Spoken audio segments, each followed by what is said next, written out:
और काफी बढ़िया लगा यार, एक पर्टिकुलर कैटेगरी को लेकर के यार इन्होंने बात करी। और देखो ऑर्गेनिक लेवल पे ही यार ब्लॉगिंग कर रहे हैं। अब देखो जो चल रहा है यार वही चला रहा है। अब ये चल रहा है बैटिंग एटिंग वाला कॉन्सेप्ट, तो भाई ब्लॉगर लोग के लिए इधर भी यार अपॉर्चुनिटी बना रहे हैं यार पैसे, ठीक है ना। बाकी यार बन रहे हैं, ऑर्गेनिक ट्रैफिक के भी पैसे बन रहे हैं।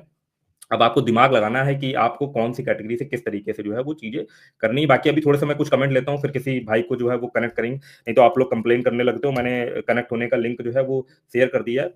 और बाकी तब तक कुछ कमेंट्स वगैरह ले लेते हैं, और एक बार जो है मैं सारा जो है बार रिफ्रेश कर देता हूँ, ठीक है ना। और उसके बाद हम यहाँ पर कुछ कमेंट लेते नहीं तो आप लोग कनेक्ट, तो भैया लाइव में ही लोगों से बात करते रहते हो, हमारा फायदा ही क्या है जुड़ने का फायदा है लोगों की बातचीत सुनो, लोगों के अलग अलग एक्सपीरियंस समझो। मेरा भी एक्सपीरियंस एक लिमिटेड दायरे तक है, बट यहाँ पर लोग डिफरेंट डिफरेंट कैटेगरी पे काम कर रहे हैं, तो हमारे पास मुझे भी बहुत कुछ सीखने को मिलता है। और आई होप आपको भी डिफरेंट डिफरेंट कैटेगरी के बारे में एक ओपिनियन मिलेगा। एक एक एक एक कहते नहीं है ना कि एक जो आप ढूंढोगे इधर उधर चीजें यार वो मिल जाएगी। सारी चीजें आपको हमारे लाइव स्ट्रीम में जुड़ो, आपको डिफरेंट डिफरेंट तरीके की कैटेगरी के बारे में डेप्थ नॉलेज मिल रही होगी। लोग अपने एक्सपीरियंस, जो लोग काम कर रहे हैं वो अपना नॉलेज जो है वो बता रहे हैं। रोहित सर, हिंदी ऑटोमोबाइल और हिंदी टेक कैटेगरी में अर्निंग सही होती है क्या? यार ऑटोमोबाइल वाले में यार मैं इसलिए सजेस्ट करूंगा कि जो ऑटोमोबाइल वाला है ना यार वो डिस्कवर में बहुत जाता है पोस्ट, ठीक है ना, तो उस पर जो है वो आप काम कर सकते हो। बाकी यार टेक कैटेगरी में तो हिंदी में करो इंग्लिश में करो यार, अच्छी अर्निंग होती है और स्पॉन्सरशिप भी उसमें बढ़िया मिलती है, ठीक है। और टेक कैटेगरी के साथ आप मेक मनी ऑनलाइन भी थोड़ा सा चला सकते हो। और चलो भाई, और यहाँ पर हम कुछ कमेंट्स वगैरह लेते हैं।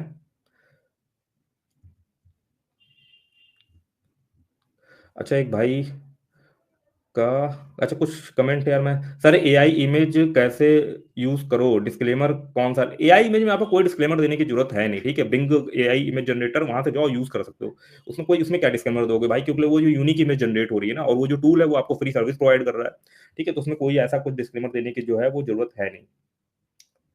और हम एक भाई से और कनेक्ट करते हैं। हेलो अमित जी, क्या हाल है? बढ़िया सर, कैसे हो? यार आराम ही करने लगे तुम तो है। अरे सर, 2 दिन छुट्टी रहती है तो आराम ही करते हैं 2 दिन। अच्छा चलो बढ़िया है यार, बहुत दिन नहीं से आराम ट्राई कर करना चाहिए यार। रहे हैं। नहीं, आराम करेंगे तभी हम काम तो सारी रिचार्ज हो जिंदगी पाएंगे करनी वापस। है। हाँ नहीं सही है। बताइए हाँ मुझे, सर। और क्या करते हो आप? कहाँ से हो, क्या करते हो, कुछ अपने बारे मैं में जॉब बताओ। करता हूँ, नोएडा में रहता हूँ। मैं जॉब करता हूँ ग्रेटर नोएडा में। अच्छा ग्रेटर नोएडा में क्या जॉब करते हो? डिजिटल मार्केटिंग में ही sir, SEO SMO Google ads वगैरह में। अच्छा तो कितना एक्सपीरियंस हो गया आपको? मेरे को हो गया सर, 3 साल से ज़्यादा हो गया। अच्छा, तो यार ये जो जॉब वाली फील्ड है ना, तो इसमें क्या चल रहा है? जो आपको क्लाइंट वगैरह मिलते हैं उनकी साइटों में कुछ दिक्कत हुई है अभी तक? कुछ ट्रैफिक वाफिक वगैरह डाउन हुआ है? कुछ खलबली मची है कि बस ये ब्लॉगर लोगों हाँ की जिंदगी में ही खलबली मची है?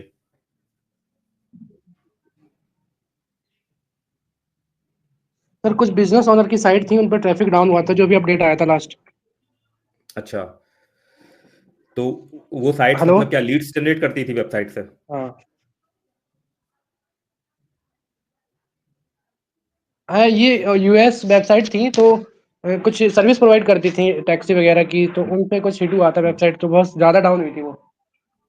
अच्छा, तो आपकी कंपनी में अभी कितने, मतलब कि पूरी प्रॉपर कोर एसईओ की वाली कंपनी है या और भी कुछ काम होता है वहां पे? मैम, वहाँ पे प्रॉपर तो SEO का ही होता है, बाकी डेवलपमेंट है, डिजाइनिंग है, ग्राफिक्स का भी है। अच्छा, बाकी आपका होम टाउन क्या है? हाँ सर। होम टाउन कौन सा है मैं आपका? बदायूं का कहाँ रहने पर है? वाला हूँ, उत्तर प्रदेश अच्छा, बदायूं। अच्छा, तो यहाँ दिल्ली में रूम लेके रहते होगे हाँ कुछ दो सर, यहीं चार? जॉब करते हैं। तो फिर कैसी लाइफ चली, मजा आ रहा है? यार प्रदूषण सुना है बहुत ज्यादा हो गया यार, मैं भी दिल्ली में रहता था, मैं तो छोड़ के भाग गया इसीलिए वहां से। हाँ सर, प्रदूषण तो बहुत ज़्यादा है। प्रॉब्लम तो इधर नोएडा NCR में है ही है सर, क्या करें, पर मजबूरी है, जॉब भी करना जरूरी है ना। हाँ यार वही तो दिक्कत है यार, तभी तो क्या है ना कि सारा जॉब मार्केट ही उधर साइड पे है ना, तो सारा यूपी लखनऊ गोरखपुर, गोरखपुर के तो 10 वाला लखनऊ साइड पे भी आ जाते थे, बट अब सारा पब्लिक जो है इधर की, मैं जिस भी कंपनी में जाता था ना मुझे कानपुर लखनऊ के कोई ना कोई बंदा मिल ही जाता था। मैंने 3 4 हाँ कंपनियां सर। चेंज करी, ये दिल्ली नोएडा गुड़गांव साइड पे जिस भी कंपनी में जाता था वहां पे कोई कानपुर लखनऊ के कोई ना कोई बंदे जो है वो मिल ही जाते थे। इसलिए वहां पे काफी ज्यादा भीड़ हो गई, और ये नवंबर दिसंबर के टाइम पे भाई बहुत प्रदूषण वगैरह जो हो जाता है, ठीक है। ये 2-3 बाकी महीने बहुत दिक्कत पड़ जाती है। हम्म, बाकी बाकी मतलब आप क्या सेल्फ के लिए ब्लॉग वगैरह बना के भी रन करते हो? हाँ सर, ब्लॉग के बारे में मैंने बनाया था, बट मेरे से हो नहीं पाया। अच्छा, अभी जो मैंने कमेंट किया था ना, हिंदी ब्लॉग और OT नीच वाला, आपने जो आंसर दिया था वो मैंने ही कमेंट हाँ किया हाँ, था। नहीं यार बनाओ यार, बनाएंगे तब हो तो पाएगा। और आप तो इस फील्ड में काम कर रहे हो यार, तो आपको तो लेटेस्ट न्यूज़ मिलती रहती है, आपके सीनियर्स होंगे गाइड करते रहते होंगे, बताते रहते होंगे, आप प्रैक्टिकल भी करके देख रहे हो। और जो यूएस की वेबसाइट वगैरह चल रही है उन्हें आप अच्छे से ऑब्जर्व भी कर रहे होगे, अच्छा यहाँ पे क्या वर्क कर रहा है, इसमें किस तरीके से चीज कर रही है। क्योंकि यार देखो, आप तो उस फील्ड में हो ना, तो मैं तो ये सजेस्ट करूंगा यार कि आप बनाओ यार। क्योंकि इसमें बहुत पैसा है यार, कोई भी एक वेबसाइट चल जाएगी ना यार। क्योंकि हम भी पहले ऐसे ही हल्के में लिया करते थे, फ्रैंकली बताऊं। मुझे मेरी ठीक ठाक जॉब थी यार, सही पोजीशन में जॉब कर रहा था। 15 दिन मैंने तो ऐसा भी सिस्टम कर रखा था कंपनी में, इस तरीके से अपनी साठ गांठ कर रखी थी कि 15 दिन मैं दिल्ली में रह के काम करता था, 15 दिन अपने होम टाउन कानपुर वगैरह आ जाता था। बट यार कहीं एक खुजली से मची हुई थी यार, नहीं अपना कुछ यार करना है। क्योंकि यार कब तक जॉब करेंगे, क्योंकि जॉब के साथ क्या होता है, जब आप सीनियर लेवल पोजीशन पे पहुंच जाते हो ना, आपका सैलरी काफी ज्यादा हो जाता है। तो फिर यार जॉब चेंज करने में बहुत प्रॉब्लम होती है, क्योंकि यार उस लेवल पर कोई भी कंपनी आपको सैलरी जल्दी नहीं देना चाहती है। फिर उस लेवल पे जॉब भी कम निकलती है। एंट्री लेवल में 2 3 4 साल तक तो जॉब इजीली लग जाती है, लेकिन जब आपका 7 8 साल का एक्सपीरियंस हो जाएगा, आप मैनेजर लेवल पे पोस्ट हो गए, तो यार जब किसी कंपनी में मैनेजर लेवल की पोस्ट खाली होगी तभी तो आपको बुलाया जाएगा। तो ये एक रिस्क हाँ फैक्टर रहता है। तो उस लेवल तक पहुंचते पहुंचते जो है ना, आपको साइड में कोई ना कोई बिजनेस जो है वो सेट कर लेना है। और मैं तो यार अपने आप को बहुत लकी मानता हूँ कि मैंने चीजें करी, ठीक है ना, सक्सेस मिली, और भाई बिल्कुल लाइफ ही जो है वो चेंज हो गई यार, ठीक है ना, फाइनेंशियल फ्रीडम की तरफ बिल्कुल जो है चलेगा। तो वही यार मैं भी आपको सजेस्ट करना चाहूंगा यार। हम्म आप सीख ही रहे हैं सर। मेरा कुछ क्वेश्चन थे। हम्म मैं ये कह रहा था सर, जैसे ये ब्लॉग का क्या है ना कि इस पे मेहनत करते रिजल्ट नहीं आता उस तरीके का जिस तरीके का हम चाहते हैं कि रिजल्ट आए। हम्म और हिंदी में क्या है कि अगर मेहनत कर भी रहे हैं तो उसमें उस टाइप की अर्निंग नहीं हो पाती, फिर वहां से डिमोटिवेशन हो जाता है। हम्म। और नहीं यार देखो, इंग्लिश पर अर्निंग तो है भाई ना, अर्निंग जो है ना वो हिंदी वाले में भी है, बट आपकी कैटेगरी जो है वो सही होनी चाहिए। जो ऑटोमोबाइल वाला है ना यार, उसमें अर्निंग ठीक है।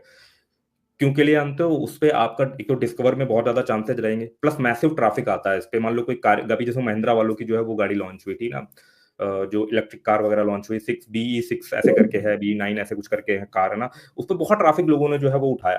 तो आप काम कर सकते हो, अपनी लर्निंग वगैरह जो है ले सकते हो, बट तब भी मैं आपको सजेस्ट करूंगा, क्योंकि आप डिजिटल मार्केटिंग फील्ड में हो, ऐसे क्लाइंट हैंडल कर रहे हो जो बाहर के हैं ना, तो मैं आपको सजेस्ट करूंगा, आपके पास एक प्लस एडवांटेज है, तो मैं रिकमेंड करूंगा कि आप सेम सिनारियो को जो है ना वो वहां के लिए करो। ऑटोमोबाइल सेक्टर में जा रहे हो, वहां पे कौन सी कंपनी है ऑटोमोबाइल सेक्टर में, वो कौन सी गाड़ियां बना रही हैं, थोड़ा सा उस न्यूज को फॉलो करो आप, अगर आपका इंटरेस्ट हो, और वहां के लिए ब्लॉग को बनाओ, वहां के डिस्कवर के हिसाब से जो है वो काम करो।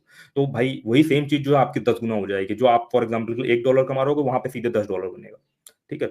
और आपके पास प्लस एडवांटेज है ना, आप क्लाइंट हैंडल कर रहे हो, आपकी आपकी अंडरस्टैंडिंग बन रही है ना, तो आप सेम ऑटोमोबाइल सेक्टर हिंदी में ना कर करके आप इंग्लिश में करो। तो भाई उसमें कोई दो राय है ही नहीं कि अगर आप इंग्लिश में कर लेते हो तो आप 10 गुना स्पीड से जो है वो आगे बढ़ोगे, 10 गुना अर्निंग होगी, कम ट्रैफिक में भी काफी अच्छा अर्निंग वगैरह बन जाएगा, ठीक है। तो अगर आप कर सकते हो, आप ऑब्जर्व कर रहे हो, कर सकते हो, तो बेटर तो वही रहेगा।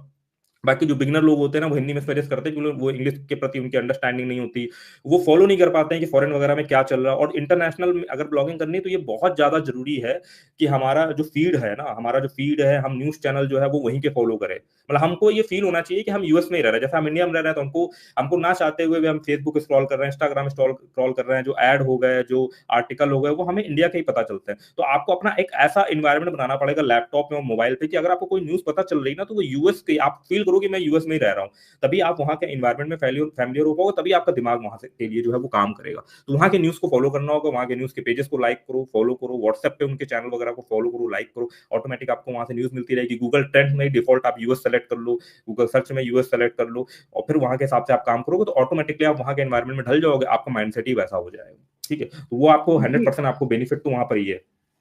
हाँ, क्योंकि मेरे पास बहुत सारे क्लाइंट है यूएस के जो हम हैंडल करते हैं और अच्छी खासी रैंकिंग भी आती है उनकी, क्योंकि हम उसको बिजनेस देते हैं तो वो लोग भी हमें काम देते हैं, ठीक है। बट हम्म। बात जब ब्लॉगिंग की आती है ना, तब डर लगता है कि होगा कि नहीं होगा। अच्छा, प्रॉब्लम यहाँ आती है। क्या चीज, क्या क्या क्या चीज पूछो आप। मैंने बोला कि जैसे यूएस के क्लाइंट हैं, हम उनके लिए काम करते हैं, ट्रैफिक आता है, उन्हें बिजनेस हम्म मिलता है, सब ठीक चल रहा हम्म। होता है, लेकिन जब अंदर से आता है ना कि यार ब्लॉगिंग ब्लॉगिंग में होता है कि कर पाएंगे कि नहीं कर पाएंगे, फिर उस चक्कर में फिर रह ही जाता है। नहीं यार, वो मत सोचो यार, वो तो यार फिर हर फील्ड में है ना। मान लो हम बीटेक कर रहे हैं, हम ये सोचते हैं यार हमारा कैंपस प्लेसमेंट हो पाएगा कि नहीं हो पाएगा। आपने क्या करा हुआ है एजुकेशन में? मैंने बीटेक किया कंप्यूटर साइंस से।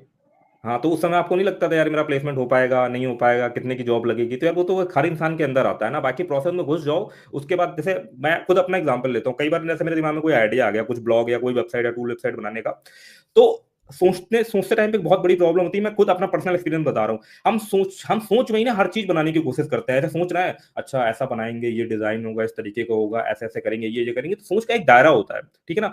तो बहुत ज्यादा डीप में आप सोच में घुस जाओगे ना, और उसको आप पेपर में नहीं उतारोगे या आप उसको प्रोसेस में नहीं लेकर के जाओगे ना, तो वो आपको बहुत कठिन लगने लगेगा सिर्फ सोच सोच में।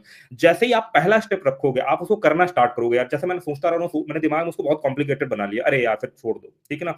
बट क्या करा कि मैंने क्या करा, फर्स्ट स्टेप जो है वो ले लिया, बनाना स्टार्ट कर दिया, और बनाने बनाने में लगा यार ये तो बहुत आसान था यार। वही चीज है यार, हम दिमाग में ही उसको इतना कॉम्प्लिकेटेड करते चले जाते हैं कि एक्चुअली में कॉम्प्लिकेटेड हो जाता है। आप क्या करो, थोड़ा सोचो, और जितना सोच रहे हो उतना थोड़ा बहुत जो है वो पेपर में या एक्चुअल में उसको जो है वो प्रोग्रेस में लेकर के जाओ, मतलब काम करने लगो। फिर देखो आपको लगेगा कि हाँ ये चीज एक्चुअली में आसान थी। ठीक है, बाकी आप अपनी लर्निंग को, जो भी आप क्लाइंट है वहां की लर्निंग को जो है इसमें इस्तेमाल करो। बाकी ये मत सोचो कि हो पाएगा नहीं हो पाएगा, वो सब करके देखने पर ही पता चलेगा। ठीक है, बाकी एक अभी दो चीजें बताओ कि जैसे क्लाइंट की वेबसाइट कैसी हो, कैसे करते हो। सबसे पहले मान लो कोई क्लाइंट आया, ठीक है ना, आपको प्रोजेक्ट असाइन करा गया कंपनी में, तो सबसे पहले वेबसाइट में क्या एनालाइज करते हो आप। पहले उसकी वेबसाइट का स्ट्रक्चर देखते हैं, उसको ठीक करवाते हैं, उसकी पेज स्पीड वगैरह सारा कुछ मैनेज करते हैं, ठीक है। तो उसके डेवलपर से बाद आप में, ठीक करवाते हो ये चीज। हाँ, डेवलपर से या वर्डप्रेस होती है तो मैं खुद कर देता हूँ, वर्डप्रेस मेरे को पूरा आता है सारा। हाँ हाँ, ठीक है, फिर वर्डप्रेस आगे। पे होता है तो मैं खुद ही कर देता हूँ, बाकी डेवलपर से करवा लेते हैं अगर शॉपिफाई वगैरह की वेबसाइट है। उसके बाद हम करते हैं प्रॉपर कीवर्ड रिसर्च, कंप्यूटर को उठा के सारे कीवर्ड फाइंड करते हैं, और उस फिर। कीवर्ड के हिसाब से कंटेंट लिखवाते हैं प्रॉपर तरीके से। कीवर्ड प्लेसमेंट बहुत ज़्यादा मैटर करती है कंटेंट में, तो हम्म। उस तरीके से ऐसी फ्रेंडली कंटेंट डलवाते हैं। और अगर कोई वेबसाइट ज़्यादा अगर कॉम्पिटिटर है ना, तो उसको हम ब्लॉग से रैंक करा देते हैं, बिजनेस अच्छा, वेबसाइट को। ब्लॉग अब बनाकर, एक ब्लॉग का सेक्शन बना करके उसमें आर्टिकल लिख करके उसके थ्रू आप रैंक करा देते हो। फिर उसको मैन पेज पे हम रिडायरेक्ट करते हैं ब्लॉग से, और वो रैंक होता है, वो काम करता है, और मतलब कि वो अगर हम काम घुमा करता है। फिरा करके देखें तो ब्लॉगिंग जो है वो एक बिजनेस ओनर के लिए भी बड़ा यूजफुल टूल है अपनी वेबसाइट पर ऑर्गेनिक ट्रैफिक लाने के लिए। बहुत ज्यादा, मेरे पास एक वेबसाइट आई थी, वो एक मतलब 12-15 कंट्री में बिजनेस था उनका, वो ब्लिंकिट एक्सपोर्ट करते थे। तो हम्म कंपनी की वेबसाइट देखी तो सब ब्लॉग भी थी, हमने वो वेबसाइट मुश्किल से एक महीने में रैंक करा दी थी, और आज दूसरे और फर्स्ट नंबर पर रैंक करती है, ब्लॉग के बढ़िया थ्रू। है। ब्लॉग के ही थ्रू। ब्लॉग के थ्रू, ब्लॉग से उसको हम होम पेज पे भेज देते हैं बिजनेस पे।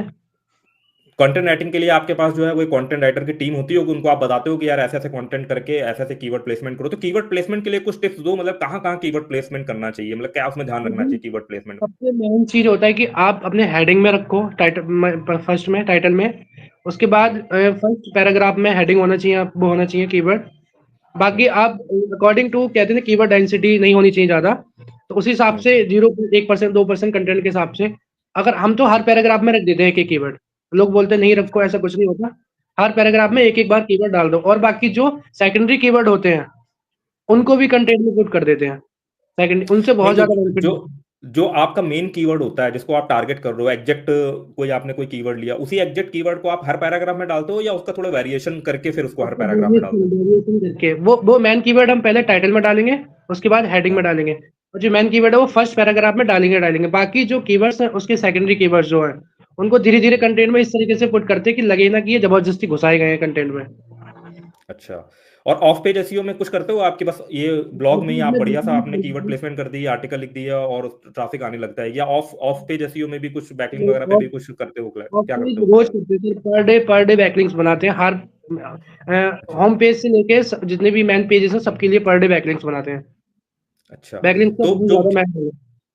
तो जो जो अच्छा, तो अगर जो मतलब एक जो क्वेश्चन रहता है ना कि बैकलिंग मैटर करता है कि नहीं करता, तो आप उस पर क्या बोलना चाहोगे, बैकलिंग कितना मैटर करता है। मैटर करता है, और वो आज भी काम करती है, बस क्वालिटी बैकलिंक्स, फॉरम्स और डायरेक्टरी वगैरह ये सब अब वेस्ट है, कोई टाइम वेस्ट है सारा। आप इस हम्म। तरह की बैकलिंक बना सकते हैं, आर्टिकल, इन्फोग्राफिक, पीडीएफ, वीडियो। अच्छा। हाँ, ये बात है, मैंने देखा ना कि बहुत सारे पीडीएफ अपलोड वाले वेबसाइट रहती है ना, एग्जांपल के लिए आर्काइव ही हो गया, ठीक है ना, तो वहां पर पीडीएफ पड़ी रहती है, उसके अंदर लिंक होता है, या लोग गूगल ड्राइव में पीडीएफ को रैंक करा देते हैं और वो रैंक होकर के उसके अंदर ब्लॉग का लिंक छोड़ देते हैं, वहां से ट्रैफिक वगैरह चला जाता है। हाँ, वहां से ट्रैफिक आता है, और वो काम करती है, वो बहुत, ये जो इस तरह की बैकलिंक है ये बहुत ज्यादा आज के टाइम में जरूरत है इन लोग को, और करना चाहिए ये काम बैकलिंक का जो है। हम्म हम्म हम्म। चलिए बढ़िया यार अमित जी, काफी बढ़िया लगा है आपसे बात करके। बाकी यार जुड़ते थैंक यू। रहो यार, काम करते रहो यार, ब्लॉग स्टार्ट करो यार, ज्यादा मत सोचो, समझ रहे हो, काम स्टार्ट कर दो। ठीक है सोच। सर, काम क्या करते हैं, और हाँ आप इसे ठीक है कनेक्ट भाई, में रहेंगे फ्यूचर। बिल्कुल बिल्कुल भाई। चलो भाई।